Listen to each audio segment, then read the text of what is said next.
Good morning, students. We are going to continue with the essay The Golden Age by A.J. Gardiner.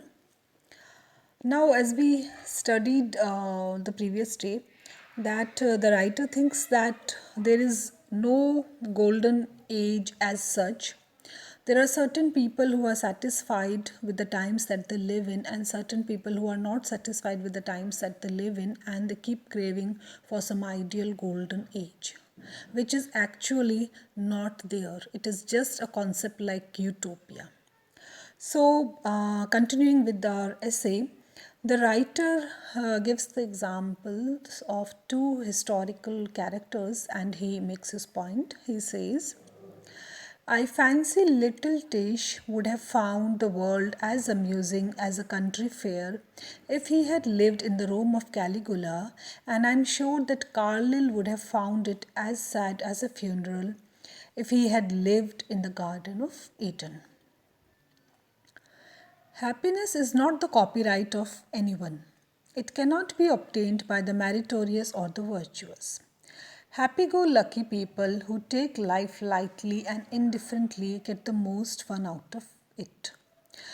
Now, the writer has made an interesting comment that it is not necessary that people who are highly intellectual or who are at the top of the intellectual ladder of the society, who are highly learned, it is not necessary that they are the happiest in the society. In fact, it is the simple people who are the happiest because they do not delve too deeply into the serious issues of life. Now, the writer has given the example of the great writer Jonathan Swift. Now, as we all know, that Jonathan Swift was a great writer, he wrote great literature, but it is also a fact that Swift was of a bit of a sad and melancholic nature. So, the writer says that Swift cursed the day he was born, though he lived in the relatively comfortable time of Queen Anne, and being the man he was, he would have cursed the day he was born, no matter what period of history he had lived in. He carried an unhappy world in the terrific gloom of his own mind. Then the writer tosses another idea and he says that if one has to play with the idea of how one might have been happy, it is not the thought of living in other times that will satisfy that person, but the thought of living other people's lives that would somehow satisfy the person. Now, how he makes his point is that when he thinks about his own life, he is satisfied with the age that he is born in, but he also sometimes thinks that maybe if he was born as some other personality, some other persona, maybe he would have been happy. And then he goes on to give examples of certain personalities that he admires a lot, and he feels that if he was born as so and so, he would have been a happier person. And then he says that if he has to relive his life, he would not like to be born in some other era. He would like to be born in that very same era that he is born. But he talks about two personalities that he would like to be born as, and those personalities are he is mightily impressed by the ancients, Herodotus in particular, and amongst the moderns he admires Macaulay. So these are the two personalities, Herodotus and Macaulay.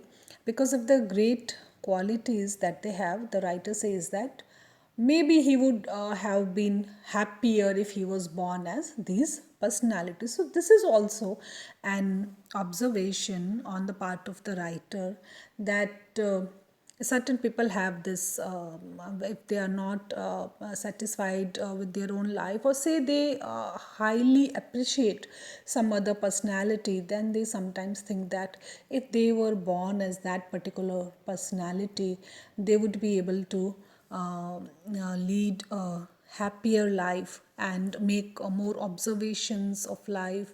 Maybe their life would be more enriched, And this is the point that the writer makes. Although it is important to note that he does not criticize his age, he only talks about being born as some other personalities because he appreciates them a lot.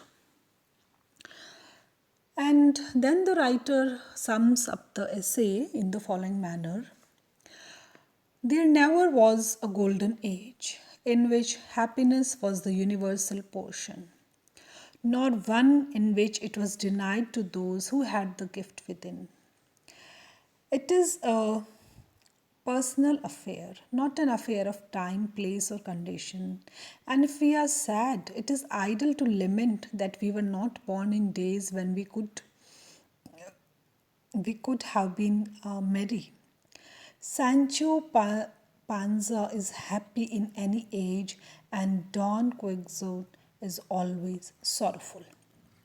So, in this way, the writer makes his point very, very clear that there is no point in lamenting the fact that a person is born in some particular age. Every age has its own merits and demerits. This fact has been repeated again and again. It depends upon the person's outlook, how he looks at the things, how he looks at the conditions prevalent, what is his mental attitude, and then he gives the example of two characters, and he says that Sancho Panza is happy in any age and Don Quixote is always sorrowful. So the person who has to remain happy will remain happy in any age, and the person who has to remain sorrowful will remain sorrowful in any age. So there is no point in again and again repeating this fact that a particular age is there is some fault with the age. There is no truth to that assumption. So in this way, the writer has said that every age is a golden age if our attitude is set right. So we should uh, cherish our life, our moments. Now this is that's why I said in the starting of the previous day when we were starting this lecture, I said that there's a lot of similarity between the two essays, El Dorado and the Golden Age. That the Golden Age is within us. If our attitude is right, every age is golden age, and if it is not right, then we would find fault with the even the best age. So this is the basic theme of the essay. It is a wonderful essay. I hope you have enjoyed studying it. So this is all for today's class. Thanks.